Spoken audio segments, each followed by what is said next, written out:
Okay, good afternoon. Welcome to the Crescent Head Yak. Today we're lucky. We've got with us Mr. David Gray from Elders Lifestyle Group. Covers from Laurieton up to Kempsey, all places in between. We welcome David to this edition of Crescent Head centric Crescent Head Yak. So, without further ado, just tell us a little bit about your offices and the numbers of people maybe that you employ. So all up, there's a team of 93. Wow. So we've got 8 offices inside of Elders and the Port Macquarie property management as well. Mm-hmm. And then we've got a finance business and also an insurance business. So the finance business, is that financial advice or?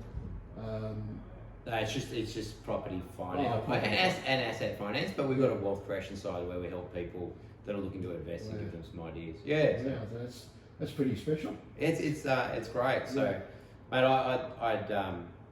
my dad was born in Smithtown, and mum's family are all at the Rocks. So, okay. Grandfather used to work at Nestle's. So I think a lot of people don't realise how close. So all my holidays were in South West Rocks. Yeah. And then once I got older, we came to Port Macquarie a lot. Yeah. Mum and Dad got a unit at Foster. Right. And spent plenty of time, did the triathlons. Right, the South West Rocks track. Yeah. I haven't done that one, but I did the Ironman in Port. So I got really strong ties up here. And I'd had enough of Sydney from the property development and wanted to give back. So I had an opportunity to start a little business of 4 people. And in 3.5 years, we're now just over 90. So, what may, obviously family connections here, but what was this area particularly attractive then? So it's like 4 or 5 years ago, it was still pretty quiet here, or at least 10 years ago it was very, very quiet. You wouldn't have seen this many people in town in a heartbeat back then. So, we had Byron Bay happening up the road. Foster's always been a strong retirement sort of place, millions of clubs and everything there.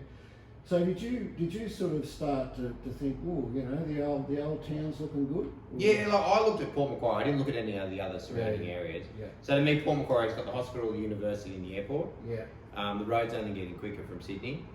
Yeah. So I just saw a lot of opportunity. So one, it was opportunity, but more importantly, it was the lifestyle. I want to get out of Sydney. So, Well, so did I. I came from Cronulla, so Cronulla didn't get too big for me, but it just got busy. Got busy, and that's what I didn't like. But I love the company, I love the cafes, and I love everything else about Cronulla. I just couldn't afford $1 million for a home unit. That's about the size of it. Yeah, they're selling up to over $8 million an hour. It's crazy. So your hobbies is triathlons and keeping fit? Yeah, so I go up and down with my fitness. Yeah. But I love boxing, so boxing's a big part of my life. So I better not say anything, right? No, right, mate. I have got a surfboard. I say it's 2 years old but still brand new. Yeah, that's all right. That's all right. I've got one that's 100 years old that's still brand new. Yeah. But so that's good. You've got good staff. I noticed Nathan. He's the face for Elders here, more or less. Very, very cooperative, involved in everything. Is that something involved in more or less the community, getting paid? He's been with me from day one. So he was in my Port Macquarie office and he's moved around with me. So from day one, he's been an unbelievable kid. Yeah. He's only young, isn't he? He's only young, and he doesn't get it perfect all the time, but he certainly takes feedback. Yeah. And I just love the fact how keen he is. Yeah. And he's learning and growing. And we had a few false starts with different team members. Crescent Head wasn't the easiest team to actually get together. I don't think people actually understand how stressful that holiday thing is. We can have sort of 80 houses move in and out on a day, and then to get that amount of cleaners and to get everything right is really, really hard work. Yeah, a bit of all logistics involved there. Yeah. Sorry, I had to duck out for a minute, people. We had a technical. So your sports that we've got young Nathan. You teach that with all the I do a heap of mentoring. Yeah. So I was lucky enough, I worked for the same people for 16 years. Oh, right. They're actually coming up next week, 2 brothers that are still really close. I'm still really close with. Mate, what they gave me, it was a tough apprenticeship. They weren't the easiest bosses, but they're still close friends now. Yeah. But I want to give back, so it's my opportunity. So I certainly, take Nathan under my wing.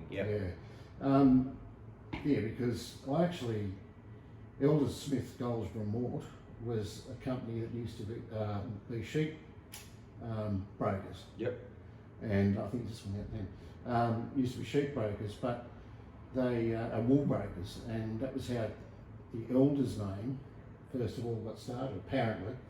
So it's been quite an interesting, in my lifetime, it's been quite interesting how that brand's used. Elders. It's like a Virgin type. Yeah, well, we're lucky enough to take over Winsome Kempsey, and then Robert and Leah's still there, which is fantastic. Yeah. And out of all the franchises, Elders' name has really taken the Kempsey, and I think it's that strong agricultural. That's right. Yeah. So how's that Elders Kempsey going? They are. Look, we had a really sad story with one of our staff members recently. That team, like, I get goosebumps thinking about it. They're such beautiful people. Yeah. I have learned so much. I've been lucky enough. There's probably still 5 different owners working inside the businesses now that we've acquired. But Robert and Leah rock my world. They are special people, and their team and the strength and the resilience.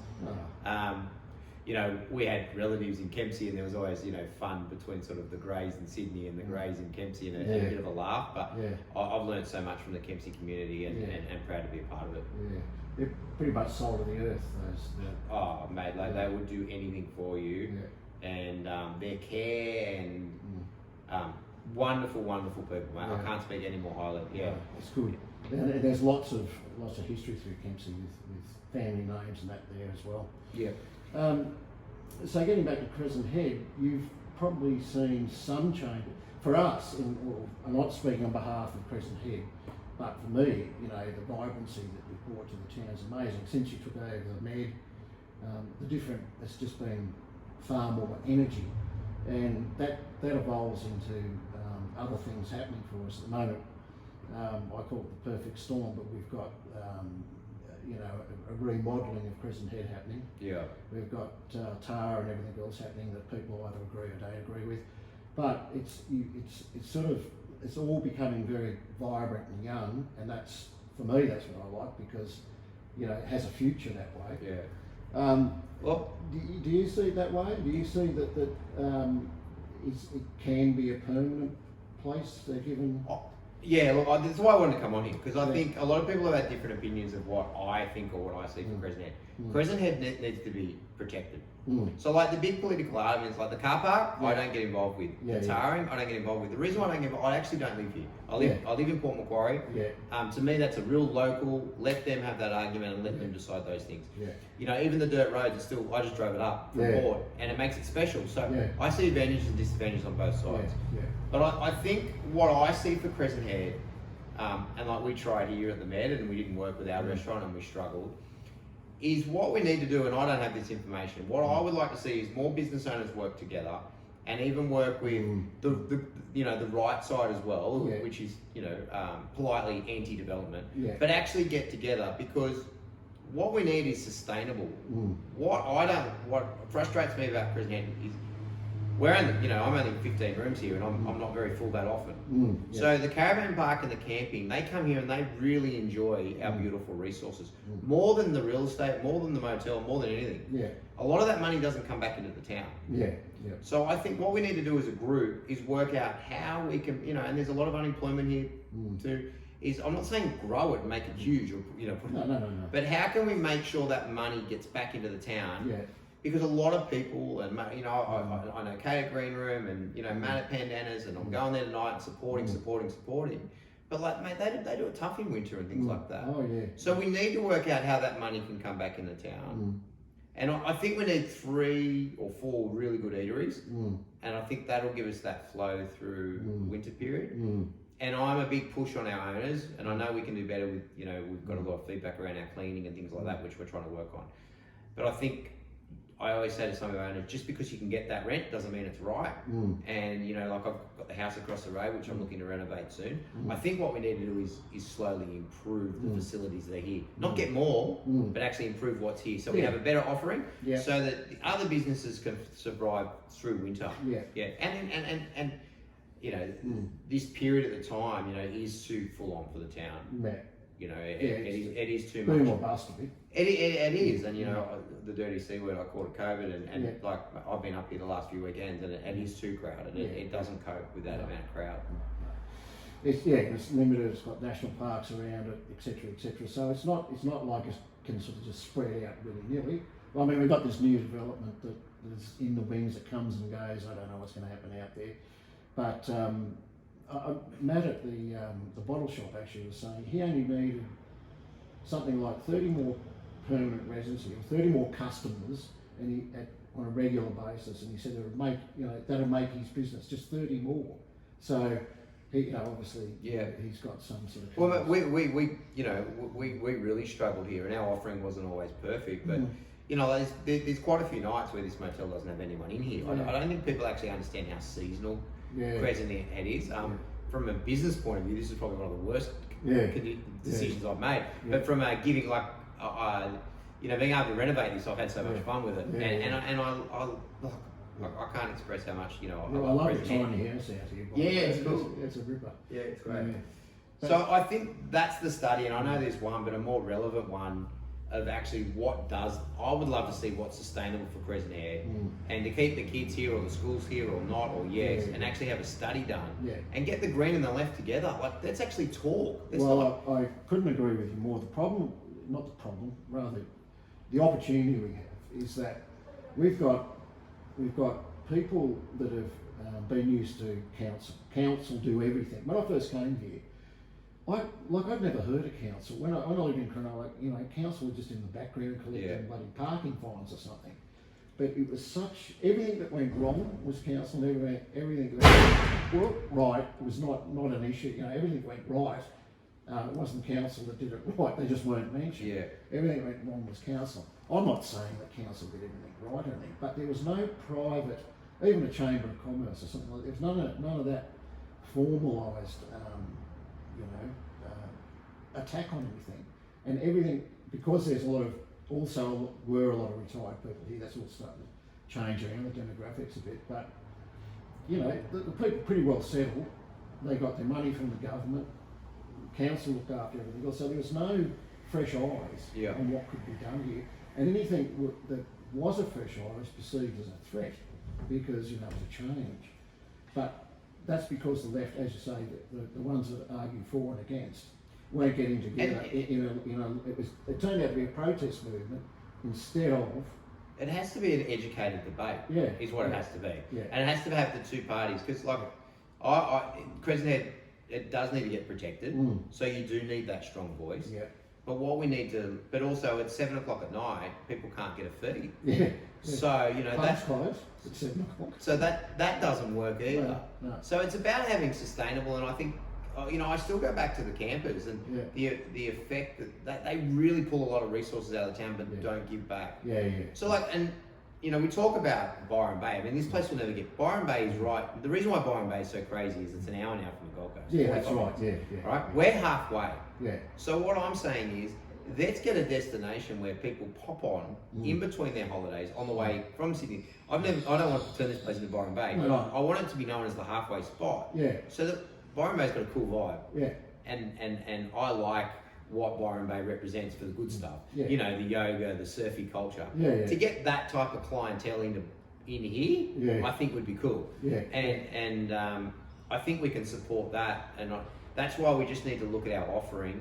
And I'm now back out of hospitality, but what I would like to see, and I think people are too scared to put a voice up because of some of the negative voices.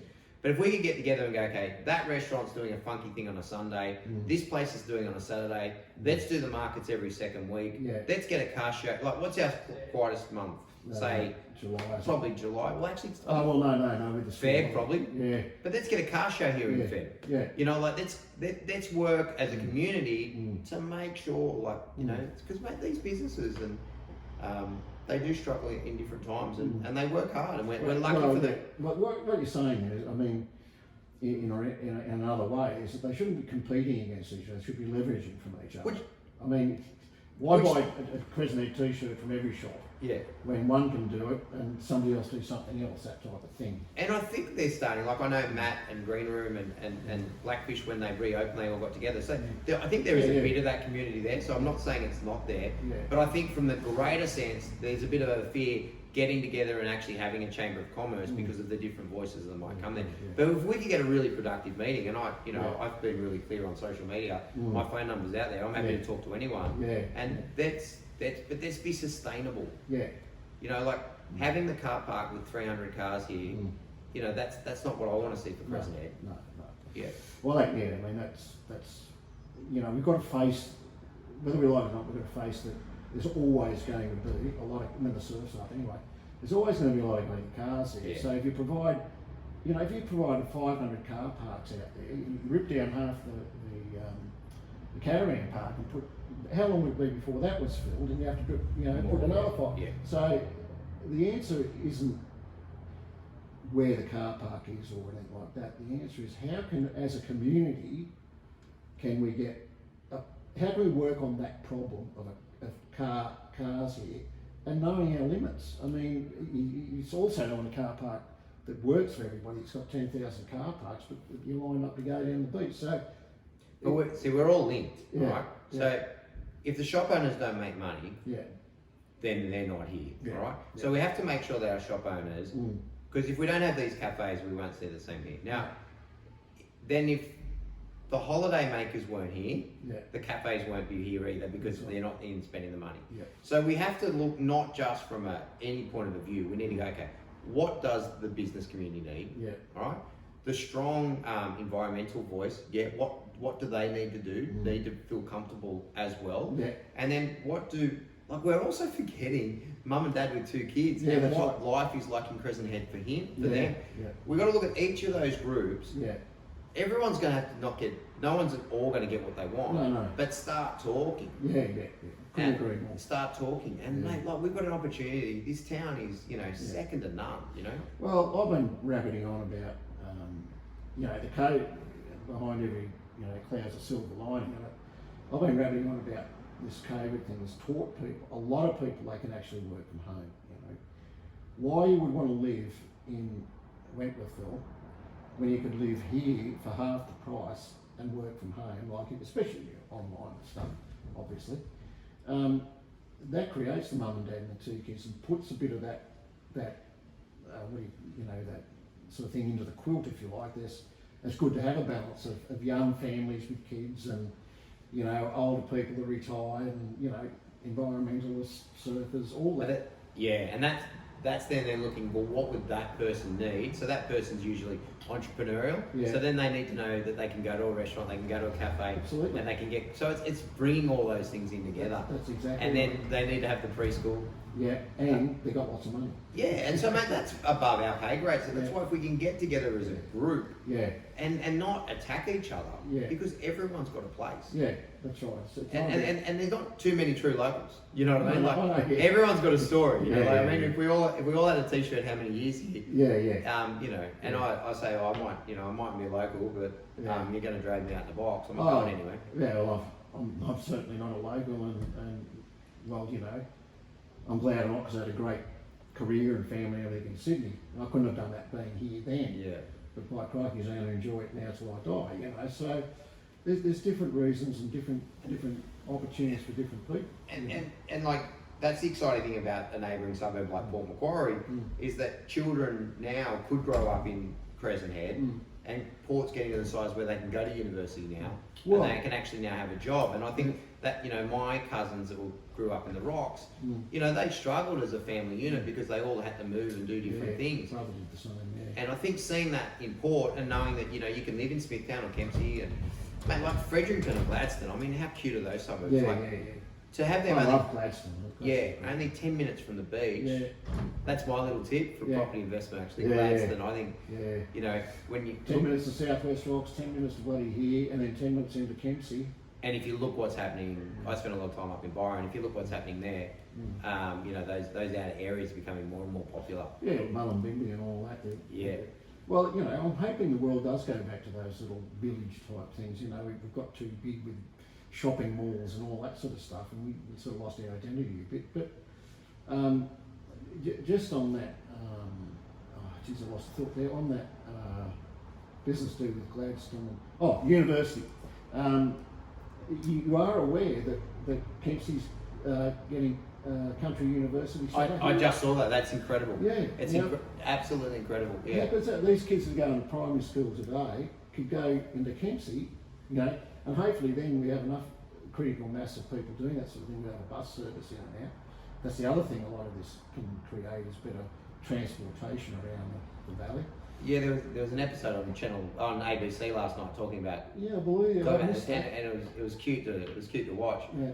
But the outer suburbs of Kempsey are really nice. They've got a lot to offer. Yeah, they do. I mean that. Where was it? On the other side of the river there, those little. I think they call themselves separate towns. It's all part of Kempsey. Bloody beautiful. You sit in some of those backyards there. You've got the Clay River on the right, and you look up into the mountains and the mountains in the background. That was my dream about here. I always wanted to be able to have a surf in the morning and go and have a beer at a pub up in the hills in the afternoon. Yeah. And you can do that here. Yeah. Straight up. Like, that's the other thing. Came here for 10 years or I bought a place here, when was it? 18 years ago. Used to come up on holidays and all that. I never went outside of here, just went surfing. You know? And since I've been here and I've discovered the valley, what a great place to be based and be able to go and see the rest of the valley. So it's got a lot to offer, and that again on a scale of leveraging cafes and all that. Once you have an organisation within your own town, then you start talking about the other little towns, and they say, well, when people come here and they talk about wanting to go to Crescent, we'll mention Pandanus or whatever. Yeah. Because we know who you are. So it's the best way to do business is to be friends with each other and not.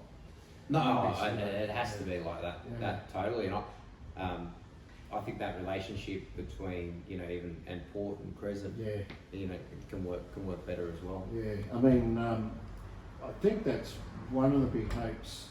Well, there's two things. One is I think probably for holidaymakers and that, it'd be good to have a service that did the airport, Kempsey Airport, and here, and then sort of day trips to Port. That's a good way of getting money back into town from the camping areas, because you had a local guy that was running the buses and whatever. Oh, this is going to turn into an ideas thing, but you had a 40-seater bus and you could take all the housewives, not housewives, that's the wrong term, partners and all that sort of stuff into Port Macquarie, and you take them around all the attractions there and they can have lunch and all that. That helps somebody with that bus to have money. Admittedly, the shops in there get money, but then you bring them back to here or a cafe or whatever. I mean, we do lack that independence in transport. You've got to have two cars. Yeah. You're always going to drive somewhere, but you can understand that because there's enough critical mass to move people. And that's that. Yeah. And you even see in Port Macquarie, the employment is still the lack of different opportunities in Port. I mean, we're very strongly on hospitality, and that's why we've been so hit the last few months. Yeah. And then real estate, Essential Energy and a few other businesses. Yeah. But what's exciting to see is like the university come, Coffs Harbour just won another regional business up there. So I think the Mid-North Coast is going through a twilight. Oh yeah. And that's why the quicker, in my development career, if you had an extreme voice against you, it was really good to have because they're too extreme. Yeah. A reasonable voice is probably more dangerous at times. Yeah. So that's why if we can get these discussions together now happening, progress is always going to happen. Yeah. Whether I'm here, you're here, But let's do it. Let's do it in a really, really great way. I couldn't agree with you more. I think there are a few people talking about getting something on that going very shortly, and obviously we'll stay in touch about that. Yeah. But I just want everybody else to join. That's why I want people to come onto this. I don't care whether you're left, right, or in between. Come on and have your views, and it's out there, and people can either agree or disagree. I mean, Facebook's the worst thing in the world. That's why that page Whatler is so insulting, because I use it to my advantage. But it's not a great place to have a discussion about a future. No, let's get off social media. Like, we don't need to have attacks at each other on social media. Let's get out and have real conversations. And I know, like, from a business point of view, I have an opinion through a set of eyes. Yeah.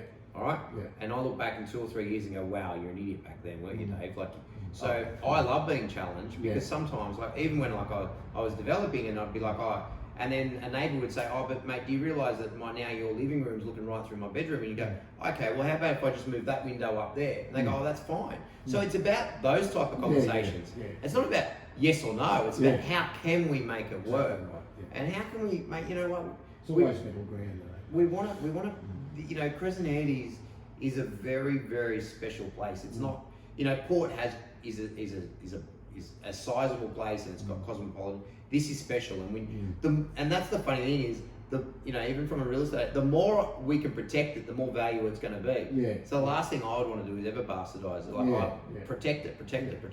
It's good that you've said it. I mean, a lot of people, you know, in the Chinese whispers, a guy just wants to come here and use it. Ask him.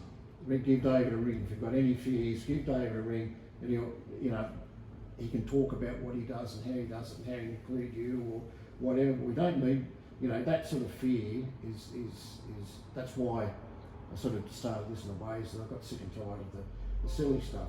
Just need to work together. And if you disagree with somebody, shake hands and say, oh, look, we'll just have to agree to disagree. Well, but like, I would love a really cool couple to come and want to open the restaurant again. I mean, that's my way of giving back. Like, you know, like you give it. So if anyone's out there listening that like that, you know, that think they can do a great job, fantastic. You know, like I've got Indo here every couple of months doing some cool artwork. You know, like that doesn't make me money, but it gives back. And, it's a great vibe in here. And I mean, you know, the real estate we've done up, like mate, like Heidi's a local girl working with us, and you know, seeing her develop into a great kid, like. It's, you know, and then, you know, Nate's got his family here with his 4 kids, and mate, he, you know, I think he's been on the payroll for a couple of years. So, you know, doing things up. So it's about giving back to the town. Well, I think David, that's probably a good way to sum this up. It's been absolute. Unless there's any other thing you wanted to let everyone know. No, I just think, you know, from the motel point of view, and from also the real estate point of view, and even the greater business, is I've got really strong ties in here.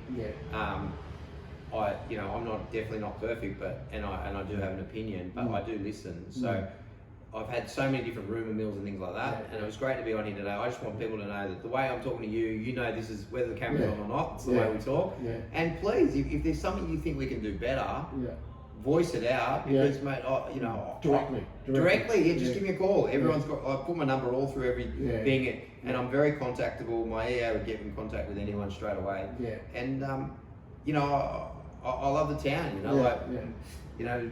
Well, you know, you're amongst all of us. We all love the town. I think somebody once said, "Oh, we're loving it to death at once." Anyway, that's great. And really appreciate you coming on, and we'll do it again sometime. Done.